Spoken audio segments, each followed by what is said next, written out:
नमस्कार दोस्तों, welcome back. आप देख रहे हैं कॉफी विद सुमीत जैन। दोस्तों, महात्मा गांधी को हम महात्मा बोलते हैं, जबकि उनके गंदे खेल जो थे, वो मैं आपको थोड़े से आज उजागर करूँगा उनके बेटे के थ्रू। उनका जो पुत्र था हरिलाल गांधी, उसने 27 जून 36 को 1936 को नागपुर में इस्लाम कबूल कर लिया था और 29 जून 1926 को मुंबई में उन्होंने सार्वजनिक घोषणा भी कर दी कि वो हरिलाल गांधी से अब्दुल्ला बन गए हैं। आप सोच के देखिए, ये महात्मा गांधी हैं, जिनको हम महात्मा बोलते हैं। और 29 जून 1936 को ये बना है मुसलमान और 1 जुलाई को एक आदमी इनके घर में आता है और उसको बोलता है, अब्दुल्ला, तुम अब मुसलमान हो गए हो। ये मैं क्या सुन रहा हूँ कि तुम्हारी जो 7 साल की बेटी है, वो आर्य समाज मंदिर में हवन कराने जाती है। ये मुसलमानों को कबूल नहीं है। इसे तुम कब मुसलमान बनाओगे? इसे भी बनाइए। यदि ये मुसलमान नहीं बनाया, तो इसके साथ तुम कोई भी संबंध रख सकते हो। ये उसकी बेटी के लिए बोला जा रहा है, हरिलाल के लिए। हरिलाल के ऊपर यानी कि महात्मा गांधी के बेटे के ऊपर इस्लाम का रंग चढ़ चुका था और वो हर हाल में पूरे हिंदुस्तान को इस्लामिक देश बनाना चाहता था। अभी तक जुम्मा जुम्मा 2 दिन मुसलमान बने थे इसको। वो बोल रहा था पूरे भारत को मैं मुसलमान बनाऊँगा। और इस जो आदमी आया था, इसके सवाल का कुछ जवाब नहीं दिया, लेकिन सोचने लग गया कि मैं क्या करूँ? इसकी जो बीवी थी, पत्नी, उसने जवाब दिया कि मैं अपनी बेटी को इस्लाम कबूल नहीं करने दूँगी। और इसकी जो बेटी थी, उसका नाम था मनु, उसने भी बोल दिया कि मैं इस्लाम कबूल नहीं करूँगी। वो आदमी, जिसका नाम था ज़कारिया, उसने अब्दुल्ला की मासूम बेटी मनु को, जो उस समय सिर्फ 7 या 8 साल की थी, उसकी तोर उ उसकी ओर देखा और उसको बोला, तुम कबूल करो या ना करो, तुम्हें कबूल करना पड़ेगा।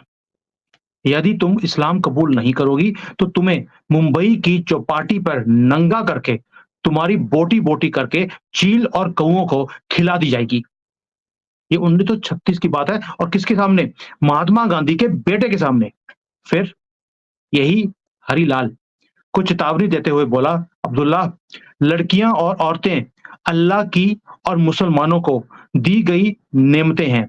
देखो, यदि तुम्हारी बेटी इस्लाम कबूल नहीं करेगी, तो तुम्हें इसको रखैल समझकर भोग करने का पूरा हक है, क्योंकि जो माली पेड़ लगाता है, उसे फल खाने का भी हक होता है।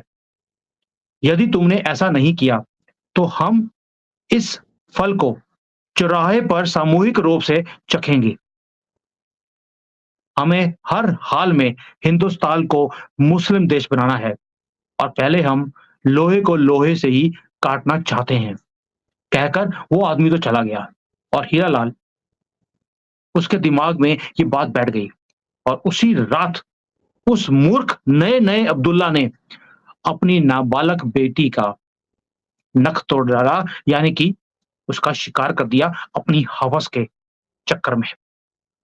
बेटी के लिए पिता भगवान होता है और महात्मा गांधी का बेटा ये कुकर्म कर चुका था। लेकिन यहां तो बेटी के लिए पिता शैतान बन गया था और वो लड़की मनु, कई दिन तक उसके खून बहता रहा और उसे डॉक्टरी इलाज से ठीक करवाया गया।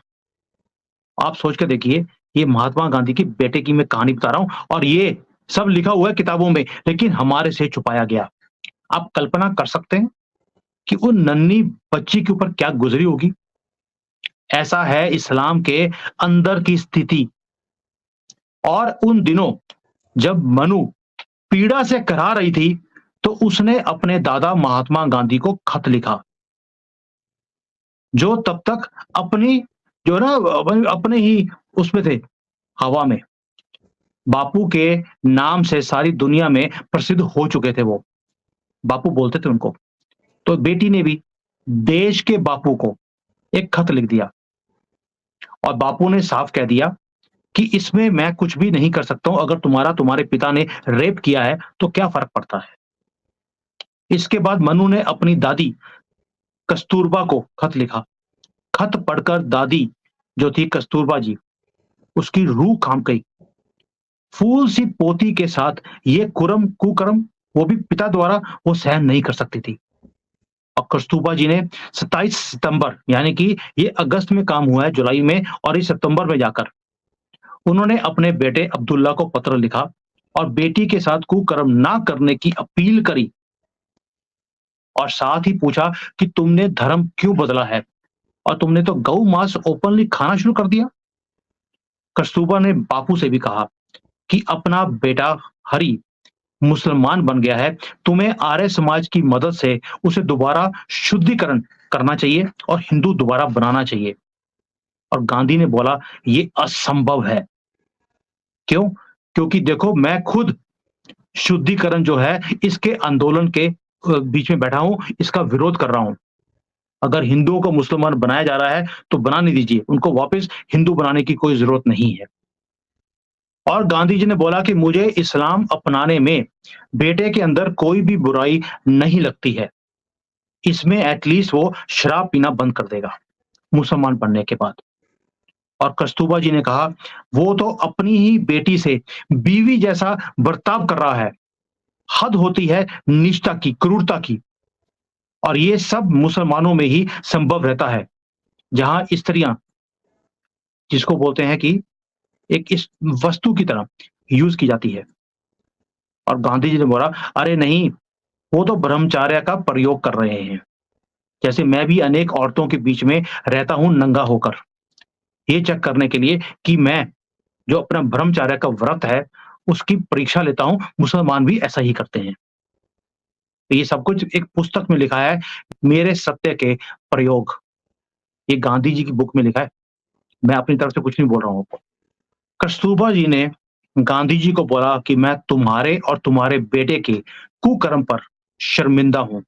कहते हुए वो घर से निकल पड़ी और सीधे पहुंची आर्य समाज मुंबई के नेता श्री विजय शंकर भट्ट के द्वार पर और साड़ी का पल्ला फैलाकर आवाज लगाई, क्या अभागन औरत को भिक्षा मिलेगी? विजय शंकर भट्ट बाहर आए और देखकर चौंक गए कि कस्तूरबा जी उनके घर के द्वार पर भिक्षा मांग रही है। उन्होंने बोला, माँ क्या चाहिए तुम्हें? तो माँ ने बोला, मुझे मेरा बेटा लौटा दो, वो विधर्मियों के चंगुल में फंस चुका है और अपनी ही बेटी को सता रहा है। और आर्य समाज वालों ने बोला, माँ आप निश्चित रहें, आपको ये भिक्षा अवश्य मिलेगी। और कस्तूरबा जी ने बोला, अच्छी बात है, तब तक मैं अपने घर नहीं जाऊंगी। कहते हुए कस्तूरबा ने उनके ही घर में डेरा डाल लिया। अब विजय शंकर भट्ट जो हैं, उन्होंने अब्दुल्ला को अपने सामने बुलाया, वेदों की इस्लाम पर श्रेष्ठता बताई और सब कुछ बताने के बाद जो अब्दुल्ला ने सब कुछ सुना, उसको आत्मग्लानि हुई और वो इस्लाम को छोड़ने के लिए वो राजी हो गया। और उसको लगा कि मैं मुसलमान बना ही क्यों, अपनी ही बेटी का मैंने रेप कर दिया। फिर अब्दुल्ला को स्वामी दयानंद का प्रकाश, जिसको बोलते हैं सत्यार्थ प्रकाश, पढ़ने को दिया गया, जिसका असर ये हुआ कि जल्द ही मुंबई में खुले मैदान में हजारों की भीड़ के सामने अपनी मां कस्तूरबा और अपने भाइयों के समक्ष आर्य समाज द्वारा अब्दुल्ला को शुद्ध कर दिया गया और हीरालाल गांधी दोबारा से बनाया गया। गांधी को जब ये पता चला तो उन्हें बहुत दुख हुआ कि उनका बेटा क्यों दोबारा काफिर बन गया है। और उन्होंने कस्तूरबा को बहुत ज्यादा डांटा भी कि तुम क्यों आर्य समाज की शरण में गई थी। क्यों? क्योंकि गांधी जी की जो मुसलमानों के तुष्टीकरण का जो चक्कर था, वो सारा समीकरण वो चेंज हो रहा था। उनको तो बापू बनना था ना, हिंदुओं को तो बेवकूफ बनाने में ये माहिर है सारे गांधीयन, गांधी फैमिली। अब बताइए, यदि बात ये सत्य है तो आप किसके साथ हैं, गांधी के या गोडसे के साथ हैं आज की डेट में, जिसने ये कुकर्म गांधी नाम का जिसे खत्म कर दिया। एक गलती कर दी, नेहरू साथ में था, उसको भी खत्म कर देते तो ये स्यापा खत्म हो जाता। एसएम सिंह ने एक लेख लिखा था, जिसके अंदर एक पुस्तक है वेद वृक्ष की छाया तले। ये सारा कुछ उसमें लिखा हुआ है। और मेरा आप सबके साथ एक हाथ जोड़कर विनती भी है कि गांधी को गांधी बोलना बंद कर दीजिए। ये गांधी नहीं है, ये कुकर्म है हमारे देश के लिए। अपने ही बेटे को मुसलमान बनाए बनते हुए देखता रहा, खुश होता रहा कि मेरे बेटे ने बड़ा महान काम किया है। और उसने भी मुसलमान बनते ही क्या काम किया आपके सामने है। और इसके बाद जो आर्य समाज के हेड थे उन्हें गोलियों से भून दिया गया महात्मा गांधी के कहने पर। और जिसने मारा था रशीद, या कोई ऐसा नाम था उसका। महात्मा गांधी ने ओपनली बोला था इसका केस मैं लड़ूंगा, इसने कोई भी गलत काम नहीं किया है।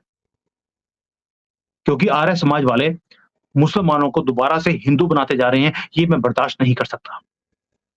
ये डॉक्यूमेंटेड है सारा।